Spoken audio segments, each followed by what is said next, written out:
Olá, você que está estudando para o concurso, trabalhando na matéria de informática, agora para entender um pouquinho sobre esta ferramenta que você está utilizando para assistir a esta aula, ou seja, o navegador que você está usando para visualizar este conteúdo multimídia. Exatamente este é o ponto que iremos trabalhar agora, porque você está trabalhando com um recurso que na maioria dos casos depende do gosto do usuário, porque você tem uma variedade de programas que atendem a esta necessidade. Então é um programa que ele já hoje é considerado como uma estrutura fundamental nos computadores, e não apenas nos computadores, porque você também encontra esses programas nos tablets, nos smartphones, que você utiliza para acessar as páginas da internet. Então estamos aí falando dos navegadores da internet, popularmente também, ou citado nas provas, como browser. O que é este programa em essência? É um programa que você vai utilizar justamente para acessar páginas da internet. Essa seria a definição mais limpa dele, onde fala-se acerca do uso fundamental. Mas podemos dizer que ele é para acessar não apenas páginas da internet, mas páginas multimídia que estejam disponíveis na rede de dados. E essa rede pode ser tanto a internet, que é o caso mais típico,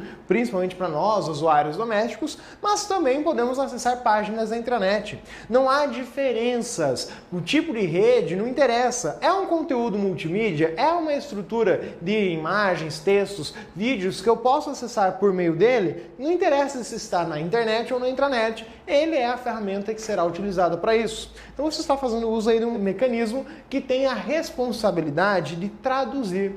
Isso mesmo, o navegador ele também pode ser compreendido como um tradutor ou um interpretador de código. O que ele faz? Basicamente, quando você pega um conteúdo de uma página da internet, efetivamente o que cria a página, como ela é criada, ela vai ser criada usando aí uma linguagem padrão da internet, que é a linguagem HTML. Esse HTML é um formato de arquivo, inclusive. Mas para você ter uma noção de como é uma página da internet, você pode aí, por exemplo, usar a tecla de atalho Ctrl+U. Não agora, depois, uma outra página. Por via das dúvidas, se você quiser testar, abra a página, pode ser aquela página inicial lá do Alphacom, onde que mostra todos os produtos. Então, abra a página em uma outra aba e use a tecla de atalho Ctrl+U. Com isso, você vai ver exatamente como é um conteúdo HTML. Você vai visualizar aí o conteúdo na forma como ele foi criado. Claro que ele não é todo bagunçado como aparece, ele é mais organizadinho, o navegador representa da maneira mais simples para ele não vai ficar se preocupando com a organização. O que o navegador faz, portanto, é pegar esse texto todo que você visualiza ao clicar em Ctrl+U e ele vai pegar linha por linha, texto por texto, comando por comando, e vai ler essas informações. Conforme ele vai lendo essas informações, ele vai montando a página de internet, vai colocando as figuras, vai colocando os textos relativos a elas, então ele vai começando a montar o conteúdo. Por isso que ele é chamado interpretador, porque ele vai linha por linha, ao contrário do que se fala aí que é um compilador, o cara que gera programas, porque um compilador ele pega um código e transcreve direto na ferramenta do programa. Ele não vai montando parte por parte quando nós estamos acessando. E você percebe esta ideia de montagem quando você começa a carregar uma página de grande porte, páginas que sejam aí com muitas informações, que você começa a observar que elas são montadas partes por partes. Aparecem lá alguns textos, depois as figuras, e ele vai encaixando as peças. Porque justamente o navegador ele está lendo o código, lendo a página e está montando ela para nós, tornando ela mais visual. Este é o objetivo e é a necessidade que ele deve atingir. Simplesmente montar o conteúdo multimídia para que nós tenhamos uma interação mais facilitada com aquele conteúdo que estava ali disponibilizado para nós, seja na internet ou na intranet. Então, o ponto fundamental é acesso ao conteúdo multimídia, páginas da internet de modo geral aí descritos. Quais são os principais navegadores? Ao longo da história, tivemos vários navegadores. Os primeiros navegadores aí que tivemos foram lá o Netscape Navigator e o Internet Explorer. Eles começaram esta briga aí junto ao próprio Windows para que pudessem então utilizar a ferramenta para navegar em páginas da internet. Mesmo naquela época em que a navegação não tinha tantos recursos visuais, era mais texto mesmo, mas ainda assim era possível trabalhar com esse tipo de programa. Só que aqui ocorria uma competição desleal, Porque a Microsoft, ela lançava o Windows e dentro do Windows ela já colocava gratuitamente o Internet Explorer, que era a fabricação dela. Por que era desleal? Porque em paralelo existia uma outra empresa chamada Netscape, que também tinha o seu navegador de internet, o Netscape Navigator, e ela também tentava entrar no mercado, tentava concorrer aí com o Internet Explorer. Só que como nós, usuários, já pegávamos o computador e já tinha o Internet Explorer, não vimos a necessidade de baixar outro navegador, até porque não fazíamos ideia de que isso era possível, mas era, e inclusive era bem melhor. Só que diante dessa competição aí um tanto desleal, a empresa Netscape não se aguentou aí nos trechos e ela acabou basicamente falindo, fechando a empresa dentro do ramo aí que ela trabalhava. Mas antes de fechar, antes de parar de trabalhar e criar o navegador, ela tornou o seu navegador Netscape Navigator um software livre. Com isso, ela deixou abertas as informações de como ele havia sido feito, para que as pessoas que tivessem interesse e quisessem dar continuidade ao projeto, que ficassem à vontade. Então eles acabaram criando esta oportunidade. E a partir daí, com o Netscape aberto, com a sua última versão, é que surgiu o Mozilla Firefox. Ele baseou-se então no Netscape Navigator. Ele começou então a melhorar, trazer novos recursos e ferramentas e investiu no marketing para tentar concorrer aí com o Internet Explorer. Nesta mesma época também surgiu um outro navegador, um navegador conhecido como Opera. Um ótimo navegador, um dos melhores navegadores até hoje, só que pouquíssimo conhecido. Uma estatística que é possível de se obter aí por meio dos usuários que acessam as páginas da internet é a quantidade de usuários que fazem uso deste programa. São cerca de 5% dos usuários que acessam páginas da internet no Brasil hoje que utilizam esse programa, ou menos. Ou seja, o índice de usuários é muito baixo. Mas por que se dá isso? Porque ele é ruim? Não, porque ninguém conhece. Porque é uma ferramenta que tem pouca aí abrangência, pouca divulgação no mercado. Então é por isso que ela acaba não aparecendo tanto. Mas é um dos melhores navegadores. E diga-se de passagem, a maioria dos recursos que você tem hoje nos navegadores mais populares são originários, foram criados por este navegador. Foi ele que começou a navegação por abas, foi ele que ofereceu o campo de pesquisa dentro do navegador, foi ele que permitiu a busca pela própria URL. Então ele trouxe várias coisas novas que os outros navegadores não tinham, porque ele tinha esta necessidade de como tentar superar o mercado, sendo que ele era uma alternativa. Então ele inovava, trazia novas ferramentas e recursos. Só que os outros eram mais rápidos, copiavam a ideia, faziam o mesmo e ele continuava lá largado ao canto para que quem se lembrasse dele pudesse estar utilizando. Mas aí quem tiver interesse, instale, é um excelente navegador, muito interessante, com os recursos bem bacanas. Bem robusto, bem redondinho, bem bacana. E o Firefox, claro, que começou no mercado. Um dos mais novos navegadores que nós temos hoje é o Google Chrome, que na verdade aqui eu escrevi Google Chrome, mas tudo bem, nós vamos corrigir aqui, o Google Chrome. O que é o Google Chrome?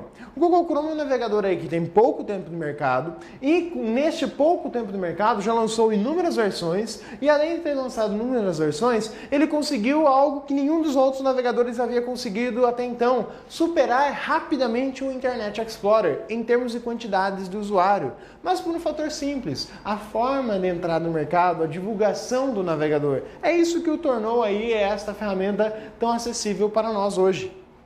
O Google Chrome, ele é, óbvio, uma ferramenta, um produto do Google. Então ele tem já esse nome por trás, favorecendo o seu patrocínio.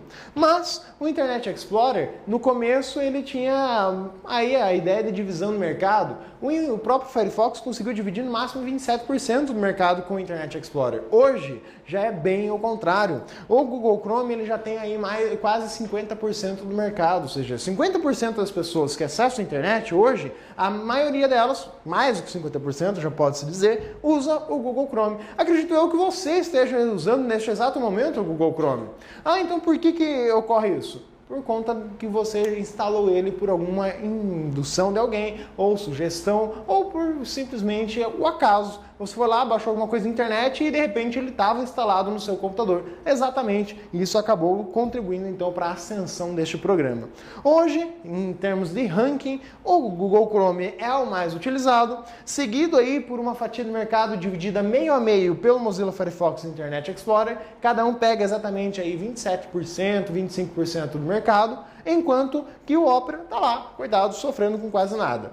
O Safari é um navegador, o padrão do próprio Mac. Então o Macintosh vem com esse navegador Safari. E dentro também do Macintosh pode ser instalado o navegador Chirá.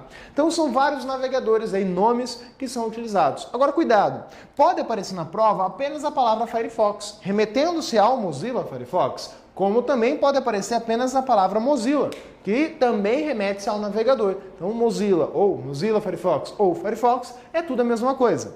Internet Explorer, usualmente ele aparece nas provas como IE, a sua simples abreviação de Internet Explorer.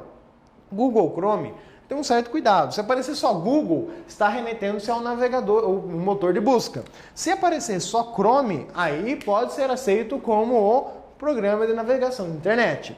Se aparecer Chrome OS, é um sistema operacional. Cuidado para não misturar aí os termos. Então, ele pode aparecer aí com várias pegadinhas. Então, Google Chrome ou Chrome é o nome do navegador de internet. Mesma coisa o Netscape, que pode aparecer só como Netscape, ou só como Navigator, ou o nome completo Netscape Navigator. Então você tem essas opções.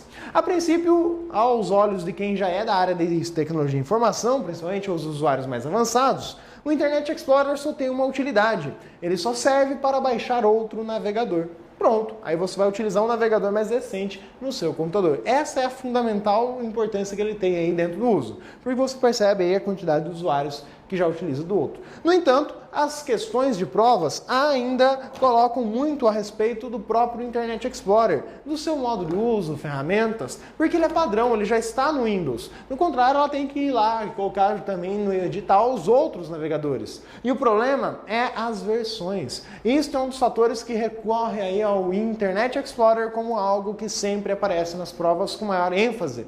Porque o Google Chrome, ele evolui muito rápido, ele troca muito rápido as versões. Então fica mais difícil elaborar uma questão dizendo, olha, a versão 22, a versão 30 do Google Chrome tem este recurso. Olha a variedade. Então o Google Chrome já está lá para as versões 20, lá vai pedrada, enquanto que o Internet Explorer está aí com a sua versão 11 lançada no mercado. Então é mais fácil você pautar características acerca de cada uma das versões sobre o Internet Explorer. Firefox está na mesma onda do próprio Google Chrome. Tem um monte de versão e não tem como você ficar estabelecendo regras acerca de cada uma delas. Então, sobrecai aí sobre aquele que é mais situado em versões. E o Internet Explorer, então, ele traz algumas características importantes. Por exemplo, a partir da versão 7, ou seja, do Internet Explorer 7, é que começou-se a ideia do uso das navegações por abas, ou seja, possibilitou a navegar por meio de várias abas em uma única janela. Então, um recurso aí que a partir dessa versão foi disponibilizado e que com isso permite também nos navegadores atuais, no próprio Google Chrome, no Firefox, fazer o mesmo. Mas que também traz uma outra característica. Se em uma mesma janela eu posso ter várias abas, significa que em uma mesma janela eu posso também definir várias páginas iniciais. Então esta é a ideia. Eu posso, desde o Internet Explorer 7 e nos navegadores demais atuais, definir mais de uma página como página inicial. Ou seja, aquela página para que quando eu abro o navegador já esteja lá pré-definida. Então uma característica aí desde a versão 7. Também, a partir da versão do Internet Explorer 7, começou-se a oferecer suporte ao recurso de RSS, ou seja, as centrais de notícias. Então, a partir dessa versão é que deu suporte a este recurso. E, a partir dessa versão, uma ferramenta extremamente importante de segurança. Qual ferramenta de segurança foi essa? A ferramenta do filtro anti-phishing. Então, esta ferramenta, ela oferece aí um recurso para filtrar páginas que tentem capturar as suas informações, as páginas falsas que ocorrem aí tentando atacar você na internet. Então, o recurso funciona de que modo?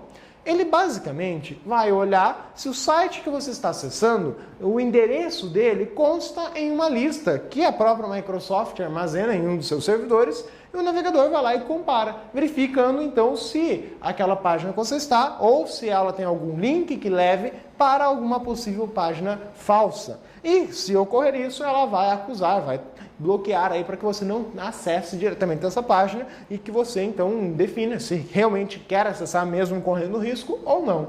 Então, um recurso aí bastante importante que já começou a partir da versão 7. Na versão 8 ocorreram algumas mudanças. No Internet Explorer 8 passou a existir o filtro do Smart Screen, que na verdade é uma evolução. Porque no Internet Explorer 7 você tinha o filtro anti-phishing. Como foi criado mais uma ferramenta de proteção agregada aí ao navegador, que é o filtro anti-malware, assim, para não ter que ficar criando vários nomes de ferramentas, eles colocaram tanto o anti-phishing quanto o anti-malware em uma única ferramenta e passaram a chamar essa ferramenta de filtro do Smart Screen. Então, o Smart Screen é um filtro anti-phishing e anti-malware. Como assim anti-malware? Significa que ele tem a capacidade de verificar se a página que você está acessando, ela tenta empurrar algum arquivo, se algum arquivo tenta fazer download automático. Então ela vai verificar estas situações e tentar bloquear, caso possível, os atos aí errôneos que possam estar ocorrendo. Outra ferramenta aí que passou a ser criada e existir no Internet Explorer 8 é a navegação em private. Só que a navegação em private ela também já existe nos outros navegadores. No Google Chrome ela é chamada de janela anônima, no Firefox chamada essa opção de navegação privativa. Então é a mesma opção existente nos outros navegadores, claro que com a sua nomenclatura devida. Então, no caso do Internet Explorer, ou nos outros navegadores, o que faz esta janela? O que essa ferramenta faz? Ao ativar a ferramenta Navegação em Private, será aberta uma nova janela e não aba. Essa outra janela que se abre, ela vai estar em indicação, olha, essa janela é uma janela privativa, é uma janela anônima, uma janela privada. Então ela vai indicar isso para você. E quando você está navegando, quando está acessando as páginas, não é armazenado enquanto aberta a janela ainda o histórico, ou seja, ele não guarda o histórico de páginas que você está visitando, ele não armazena os dados de formulários, ou seja, números de CPF, dados que quando você começa a preencher um formulário são armazenados, ele não vai guardar isso aí depois. Você vai acessar, vai estar limpo essas informações. A mesma coisa, a lista de sites acessados também não é armazenada quando você utiliza-se deste recurso. Então, enquanto a janela está aberta, estes dados não são armazenados. No entanto, enquanto ela está aberta, algumas informações precisam ser armazenadas, como cookies e cache, porque são características fundamentais dentro da navegação de páginas da internet. Então essas aqui só vão ser apagadas quando você fechar a janela. Aí sim, ele vai apagar as informações que ele estava utilizando nos cookies e na cache. A cache aí os arquivos temporários. Então basicamente ele só vai apagar isso quando fechar a janela. Mas, em modo geral, pode-se considerar que ele não armazena essas informações? Exato. Aqui é o detalhe da questão específica e a questão genérica. Se a questão perguntar pontualmente quando é feito cada coisa, você tem a informação.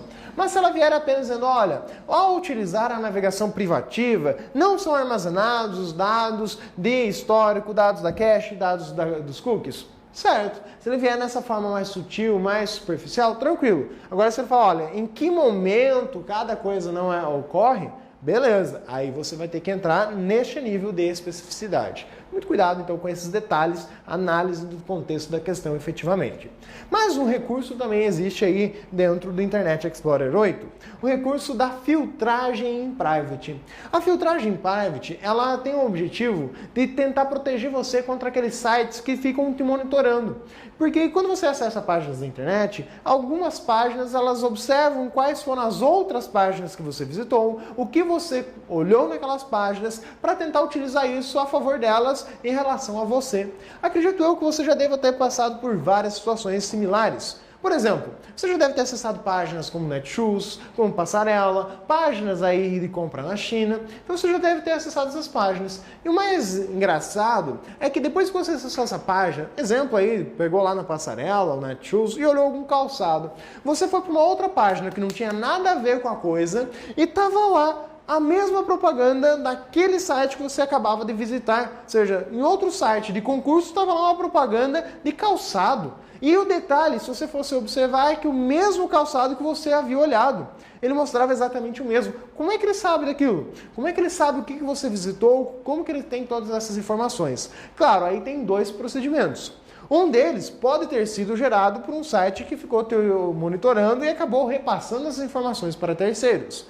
Ou outra que pode ter sido culpa do Facebook, porque você deve ter estado com o Facebook aberto naquele instante, ou com o próprio Google. Sim, eles vendem você na internet. Como assim eles vendem na internet?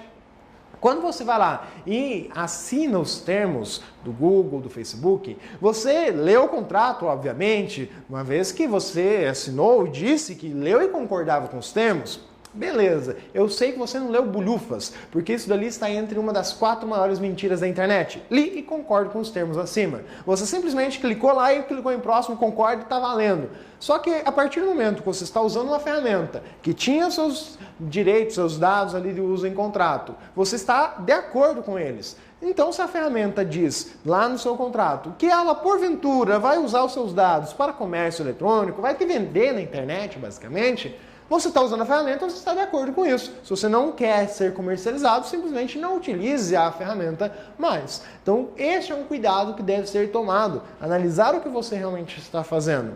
Qual é a diferença aí do Google, do Facebook nesses processos? É porque eles não vendem a sua informação a público, eles não vão divulgar quem é você, o que você fez efetivamente. Eles têm espaços dentro das páginas que eles utilizam a informação que eles captaram para colocar a propaganda devida de acordo com aquilo que você visualizou. Então a propaganda que ele mesmo coloca é que é orientada aos seus dados. Ele não informa os seus dados para outros. Por isso que é algo um tanto quanto lícito dentro da organização do processo. Mas tem aí as suas pormenores e as suas porventuras aí. No Internet Explorer 9, se mantiveram as ferramentas do filtro do Smart Screen e da navegação em private. Elas simplesmente mantiveram com a mesma característica, claro que podem ter melhorado algumas ferramentas, alguns recursos internamente, mas a princípio a ferramenta é a mesma, isso que nos interessa. No entanto, uma ferramenta mudou. A ferramenta chamada filtragem private, ela teve o seu nome alterado. Ela passou a se chamar proteção contra rastreamento. Bem mais dialógico, dizendo exatamente o que refere essa ferramenta. Ou seja, uma ferramenta que protege contra sites que agem monitorando o que você faz, protegendo contra os sites que estão rastreando o que você faz na internet. Então esta é a proteção contra rastreamento. Então simplesmente faz a mesma coisa, só mudou de nome mesmo. Ficou mais fácil, diga-se de passagem. Apenas o cuidado então em relação aos nomes e às versões. Mas, no Internet Explorer 9, passou-se a criar aí e disponibilizar uma nova ferramenta, o chamado filtro do ActiveX. O que ele faz? Primeiro, temos que entender o que é um ActiveX. O ActiveX ele só funciona no Internet Explorer. A partir da versão 8 ele começa a funcionar, no 7 não tem recurso para funcionar esse ActiveX, mas o que ele faz?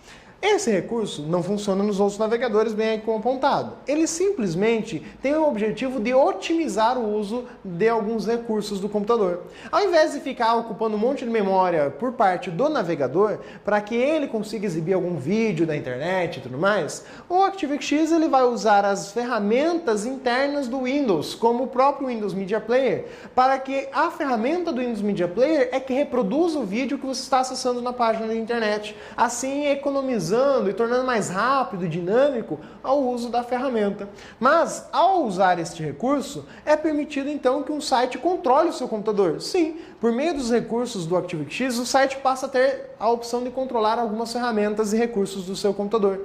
Com isso, criou-se uma brecha. E neste caso, a Microsoft teve que solucionar esta brecha. A solução foi bem sutil, a mesma aplicada aí pela solução dos vírus de macro. Como que foi a solução dos vírus de macro? Ela simplesmente começou a dizer para o usuário, olha, esse arquivo contém macro, abra-o por sua conta e risco. Aqui foi a mesma coisa. O filtro do Smart Screen só faz isso. Ele só aparece para avisar, olha, essa página que você está acessando contém recursos do ActiveX. Você quer executar eles ou não? Fique por sua conta e risco. Eles podem estar fazendo alguma coisa danosa, azar o seu. Confie no site que você está acessando. Eu tenho o recurso, está ali, você pode usar. O que você vai fazer com ele, como você vai se ferrar com ele, azar o seu. Mas uma solução aí da Microsoft para tentar corrigir aí a grande brecha que ela criou. Imagine, um site poderia virar simplesmente um vírus e causar um extremo dano ao seu computador. Então, por isso aí o recurso do filtro do ActiveX. Mas também é importante conhecer alguns atalhos relacionados aos navegadores. Atalhos que acredito eu você já deve utilizar na prática, e isso é muito importante, trabalhar com eles diariamente para que você possa fixar melhor o que eles fazem.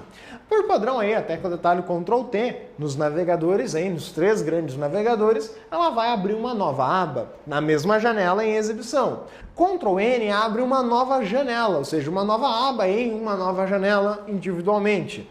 Ctrl R ou o próprio F5 são teclas atalho para que você atualize a página que você está navegando.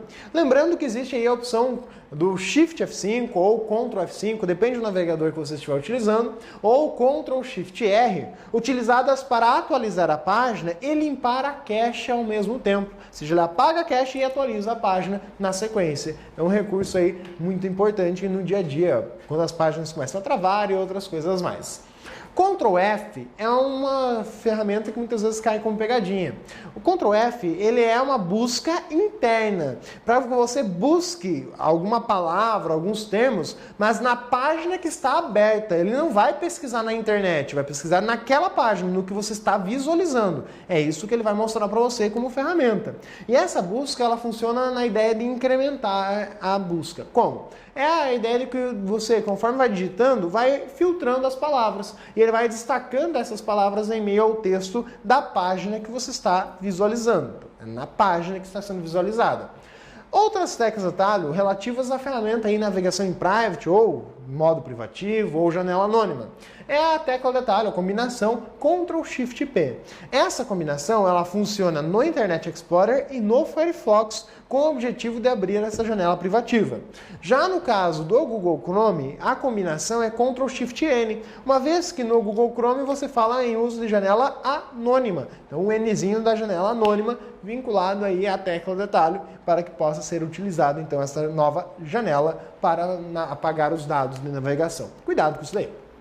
Algumas opções aí que os navegadores oferecem. Trabalhar offline. O que isso significa? Ao utilizar o recurso trabalhar offline, o site vai baixar o conteúdo da página para o seu computador e assim você pode desconectar da internet e continua visualizando aquela página. É como se o site tivesse sido salvo localmente para que você pudesse visualizá-lo mesmo quando não tivesse acesso à internet. Então esse é o recurso trabalhar offline. É interessante e não é, dependendo da situação realmente de uso que você vai aplicar. Homepage é o termo para definir a página inicial, ou seja, a ou as páginas que você definir para que sejam abertas ao abrir o navegador. Favoritos, cuidado. Os favoritos, que aparece ali com a estrelinha, que pode ser adicionado com a combinação de teclas atalho Ctrl D, ele é uma estrutura que é armazenada na pasta do usuário. Então ele não fica apenas no seu navegador. Isso aí está armazenado lá dentro da pasta de cada um dos usuários que acrescentaram seus favoritos. Hoje, algumas ferramentas dos navegadores permitem sincronizar os favoritos entre vários outros computadores. Recurso bem legal, bacana, apesar de que poucas pessoas acabam fazendo uso efetivo do item da ferramenta favoritos nos navegadores.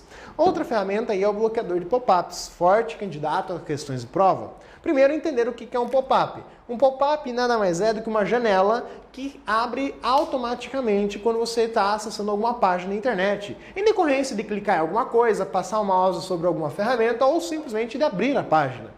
Então é uma janela, necessariamente, janela. O que tem dentro dela? Normalmente o conteúdo no pop-up é propaganda, mas pode ser qualquer outra coisa. O objetivo é uma janela que abre automaticamente, sem a sua solicitação, e o conteúdo dela é uma propaganda. O bloqueador de pop-ups é um recurso que, por padrão, em todos os navegadores está ativo, justamente para tentar evitar estas situações. Claro que por vezes ele se engana e não permite que sejam abertas algumas janelas importantes, como por exemplo no Internet Explorer, ou no próprio Firefox, ou no próprio Google Chrome, quando você quer fazer algum download e a ferramenta vai dizer, olha, foi bloqueado aqui o pop-up. Não, mas não era um pop-up, era só o download que eu queria que abrisse para dizer, eu quero sim baixar essa informação. Então, às vezes ele acaba não funcionando corretamente. Por isso, toda vez que é bloqueado um pop-up, o navegador indica para você que ocorreu tal situação para que você então possa gerenciar isso dali. Além de poder acrescentar quais páginas você já quer que seja bloqueado automaticamente seus pop-ups e quais você não quer que sejam bloqueados. Algumas páginas é necessário desbloquear para que elas funcionem adequadamente. O que são complementos dos navegadores? Complementos são ferramentas e recursos adicionais que você pode incrementar então nos navegadores, como por exemplo recursos para baixar vídeos do YouTube, entre outros. Então tem ferramentas aí que são chamadas de complementos. No caso do Firefox, são chamados de add-ons, os add-ons do Firefox, que você vai instalar aí ferramentas adicionais. Plugins são algo parecido aí, são ferramentas parecidas com os complementos. A diferença é que os complementos são como mini programas dentro de um programa. Os plugins são pré-requisitos para o funcionamento de alguma ferramenta, de algum recurso. Como, por exemplo, para acessar vídeos no formato aí Flash, no Firefox, você tem que ir lá e baixar e instalar o plugin do Flash. No contrário, não vai funcionar as estruturas de vídeos do YouTube, por exemplo, a menos que acesse vídeos em HTML5. Mas aí é outra história. E o Firefox Sync é uma ferramenta de sincronização, que você pode então criar uma conta no site da própria Mozilla e lá você cria um usuário e senha, e este usuário e senha será logado em todos os navegadores que você utiliza do Firefox, todos os computadores no caso, para que ele automaticamente sincronize os favoritos, senhas, histórico, todos esses recursos na mesma ferramenta. Assim, tudo que você adicionar no seu trabalho como favorito vai estar em casa também marcado como favorito. Essa é a ideia do Firefox Sync. Então, recursos navegadores estão aí para que você comece a utilizar e memorizar o que eles fazem efetivamente. Um forte abraço, vamos resolver aí então os exercícios. O Google Chrome é um programa de navegação que se diferencia dos demais por ser capaz de interpretar apenas páginas que não estão no antigo e pouco utilizado formato HTML. HTML, antigo e pouco utilizado? Tá doido? É o formato padrão das páginas da internet. O Google Chrome, ele, assim como os outros navegadores, por base tem que saber reconhecer esse tipo de formato de arquivo. Do contrário, ele não tem utilidade nenhuma como sendo um navegador da internet. Pode ser que faça outras coisas, menos navegador da internet. Completamente errada é essa questão. Próxima questão. Com relação à internet, assinale a alternativa correta. O objetivo de se implantar uma intranet em uma instituição é poder disponibilizar para os seus clientes informações relevantes a respeito da instituição. Na internet, o protocolo que indica uma navegação segura é o HTTP. Cookie é um tipo de vírus que captura os dados digitados pelo usuário durante uma sessão da internet. Para navegar em uma intranet, utilizando-se o Mozilla Firefox, deve-se clicar ferramentas na barra de menus e em seguida clicar em iniciar navegação privativa. Mozilla Firefox, Microsoft Internet Explorer e Google Chrome são exemplos de browser ou navegadores. As alternativas eles trouxeram vários aspectos, vários conceitinhos, alguns até mais complexos, você se perdeu em meia questão, aí você olha a última alternativa. Isso aqui é um navegador, isso aqui é um navegador, isso aqui é um navegador. Só. Aí você olha, será? Mas tá tão fácil para ser isso aí? Mas existem questões fáceis e aparecem nas provas tranquilamente, dando exemplo aí de quais são os navegadores. Então, correta aí, tranquilamente, a alternativa E, as demais erradas aí. Próxima questão. Um navegador ou browser é programa que possibilita interagir com documentos virtuais da internet que estão hospedados em um servidor web, um sistema de documentos em hipermídia que são interligados e executados na internet, um conjunto de regras que definem a semântica e a sincronização dos sistemas computacionais, um protocolo utilizado para transferência direta de arquivos entre computadores ou o mesmo que interpretador. Aqui você tem uma questão que exemplifica duas alternativas corretas, mas você então vai ter que escolher qual é a mais correta dentre elas, porque ele diz lá na alternativa E que é o mesmo que um interpretador. Sim, ele é um interpretador, só que ele não falou que é um interpretador de páginas da internet. Ele é um interpretador de quê? Pode ser um interpretador de um código de um determinado tipo de programa, pode ser um interpretador de páginas da internet, pode ser um interpretador aí de um idioma. O que ele é? Um interpretador de quê? Então ficou muito vaga essa opção. Ele é um interpretador de páginas da internet. Aí beleza, estaria mais correto. Mas, dentre as opções, ele fala, é um programa para que você navegue entre as páginas da internet, interaja com o conteúdo multimídia que está disponibilizado aí na rede mundial de computadores, nos servidores aí disponibilizados. Logo, então, a alternativa A se torna a alternativa correta. Então, a alternativa E poderia ser a alternativa correta se não presenciasse aí dentro do conjunto de opções a alternativa A. Então, cuidado com esse tipo de questão, dada aí a sua ênfase. E com isso, vá procurar mais questões sobre os navegadores e sugestão, pegue as listas de teclas de atalhos e comece a usá-las no dia a dia. Use essa tecla de atalho do navegador para ter maior afinidade com a sua forma de trabalho. Beleza? Até mais!